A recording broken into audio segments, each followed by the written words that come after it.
Hey guys, this is Northville Tech. In this video, we're gonna learn how to view Capital One tax forms. Open the website, then sign in with your username and password.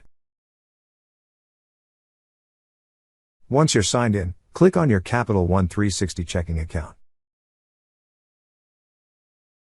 On the middle part of this page, you will see several options. Click on the option that says Account Services and Settings. A pop-up window will appear. There, you will see a section for Documents and Downloads. Under Documents and Downloads, you will see an option for Tax Forms. Click on Tax Forms. Now on this page, you will see your tax documents. However, in this video, there are no available tax documents in my account. Also, if you wish to view your tax documents from the previous years, click on the drop-down arrow next to the current year. Then the list of years will appear. That's how you view Capital One tax forms.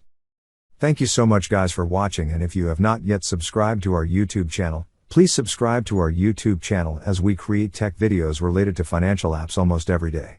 Also check out our website northvilletech.com for great tech articles, and our recommended resources in the description below for various sign-up bonuses.